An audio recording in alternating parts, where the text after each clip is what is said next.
You've heard us talk about building a family bank and building a family machine. Today, we're going to give you the full blueprint. We've created a sustainability audit that reveals if your family wealth machine can truly outlive you or if there are hidden cracks just waiting to be exposed. So today is about testing where you are. And it's about whether or not your family bank can be sustained beyond you. And so I'll call it the inputs for that sustainability audit is structural governance. Meaning, what's that process for, God forbid something happens to you or something happens to you and your spouse? What is that process to make sure it continues? What is that layered structure, whether it's a trust or a will or whatever those things are? What is it? And is it enough? And then that education pipeline. How do you transfer your understanding to the next generations to make sure that wealth continues? Capital preservation strategy. This is just simply saying, how does your money make money? And how does that money continue to be made long after you're no longer here? And again, mission alignment. You may have left your family a whole apartment complex, but if they have no interest in tenants, toilets, and trash, you can almost guarantee that apartment complex is going to be liquidated the minute you're not here. If that was to occur, is the right structure in place so that liquidation can at least continue to live on beyond this next generation? So the test today, and again, it is a test. And the idea is to understand, where do you rank? So as I walk through these questions, just assess yourself, what's a yes and what's a no? And again, as I mentioned earlier, I don't think there's any wrong answers here. This is an opportunity for you to just simply assess where things are, assess where you are, assess where your machine is located, and what are the actions that are required to be able to move it into a different direction. We want to start this test with cash flow. Do you have more than one reliable income stream? Meaning, what are the inputs that are feeding this machine? Where's the cash flow coming from? Is it just your W-2 job? Hey, I'm doing an excellent job of making sure my W-2 job is sufficient enough to be able to do supplemental investing or buying rental properties, or I'm putting my bonus to work to make sure it's long lasting. Maybe that's the case. Or are there multiple streams of income feeding this system? Do you have side hustles? And what is your role in this process? Are those streams of income protected? God forbid if something happens to you, do the streams of income continue? Are the streams of income protected from market volatility? Is one large piece of your portfolio a stock and or bond portfolio? Well, what happens if we change presidents? What happens if Elon Musk says something stupid? What happens if inflation jumps out the window? How is your machine protected? And so again, question one, do you have more than one reliable stream of income? Yes or no? Are those streams protected from market volatility? Again, yes or no? Is the cash flow allocated? Is the cash flow from the system that you're creating, from the machine that's being built, is cash flow allocated to feed insurance premiums? Why is that important? Is that cash flow from the feeding of that machine designed to reinvest itself? Why does that matter? Well, that matters because if the system is solely dependent upon you, what is the likelihood of it being able to continue if you're not here?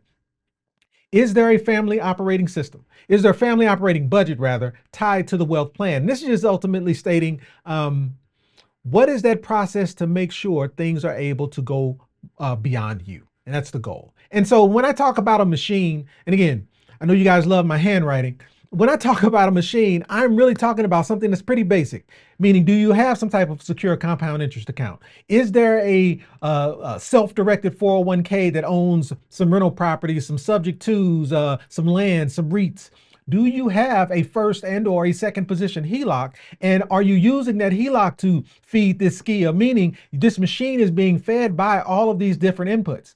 Maybe you don't have that pension today, but is there a pension coming? Maybe it's just your W-2 income that's feeding this machine for now. Is there crypto involved? How about rentals, stocks, and ETFs? This is not all encompassing, meaning maybe you have something more than this, or maybe even something less. Again, there's no wrong answers here. My point is, what are those inputs that you have today that are feeding that machine? Even if the machine isn't fully functioning as of today. What are those inputs? And how are those inputs structured is what we want to talk through. So those were the first 4 questions. Next, we want to move to leverage. And ultimately, it's just understand, or do you fully understand where leverage is located, and are we using leverage efficiently? So are you currently using other people's money to accelerate growth? What do I mean? Well, if we go back here to these rentals, if I've got rentals, am I using OPM, other people's money, to help? Am I using it as leverage to get the initial investment, and I've got some process that I'm using to pay back the mortgage or pay back the loan that I have against these properties that's also producing me a positive cash flow? So what is that process? So are you currently using other people's money to accelerate your growth? And again, it's a yes or no question. Is that leverage, is that strategy involved with that leverage being monitored? Meaning, is it protected? For instance, if you are using leverage inside of a properly designed cash value life insurance product, there are guardrails around that leverage to make sure that, one, you can't overextend yourself. Or in some cases, when the leverage is going back into the policy, even though it's building interest, it's not something that you have to be concerned about, because it's I guess encapsulated inside of the life insurance product itself. So it's not something you have to worry about. So understanding whether your leverage is protected or monitored, or just to make sure you're not overextending yourself, putting yourself in a bad position. Have you documented how the leverage works? Because if there's leverage in play and you are the center of what that structure is, what happens if you're no longer here? Do the people around you, do the people in your circle of trust, do those involved in your family bank understand what the risks are, the risk limits, what the payoff timelines are? Do they know where to go if something were to happen? And does the next generation understand how to safely use this leverage? And I think this question is a little bit, I'll call it disjointed, because to me, does the next generation understand how to safely use the leverage? Isn't enough. It's, does the next generation understand how to just simply acquire the leverage? Why do I say that? Well, it kind of goes back to this.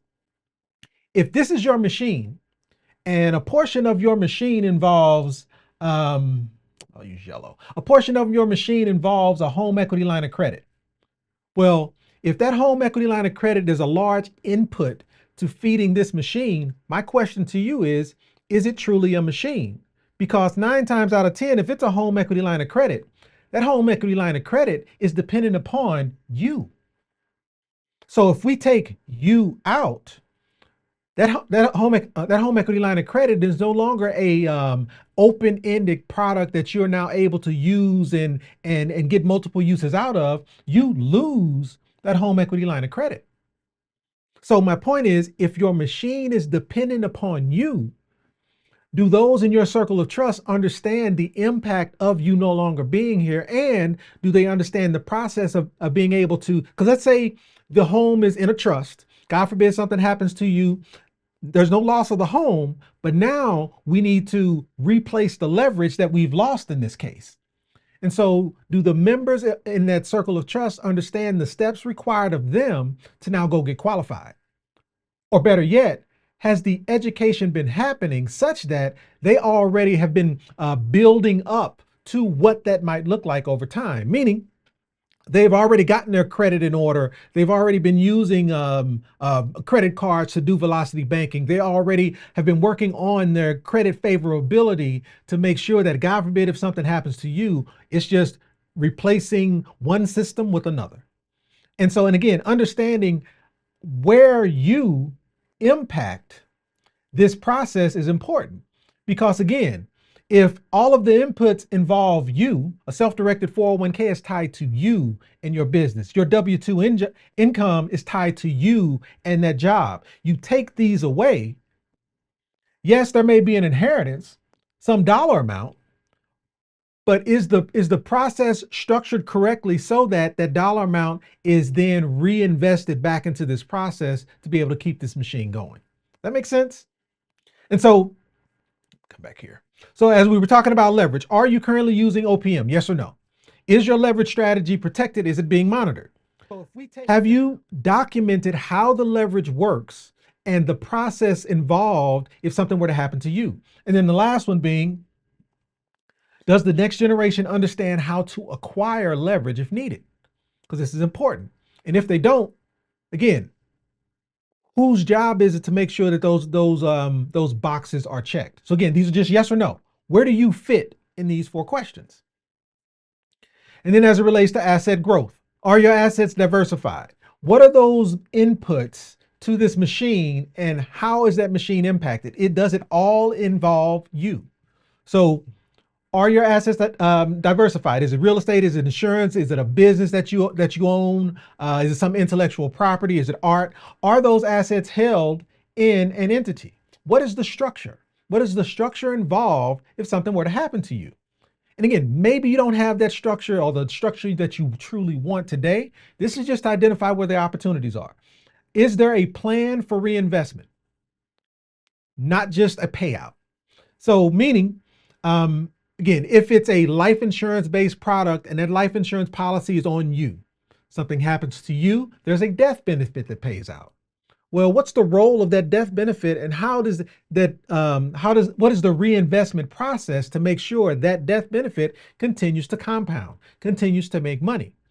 Because the only way you can make sure that generations are taken care of is if that money's making money. The ideal situation is you're living off the interest. Do you have a buy/sell agreement built inside of your operating documents? And why? What's the point? It's to cut down on any disputes, meaning we have a process. If you want to take a distribution and go open up a liquor store, there's a process to bring it to the committee, bring it to the team, bring it to that circle of trust to assess whether or not this is a viable option. And so there's no because I said so. It's a system. It's a process that kind of pulls the emotion out, and we focus on the strategy and the facts. And can your assets grow without you? And I think this is a big one that we could probably do a whole stream on, but because a lot of us think we have a machine in place, but the truth is that machine is 100% dependent upon you. And so if something happens to you, is it truly a machine? And what are those actions required to make sure that it becomes one?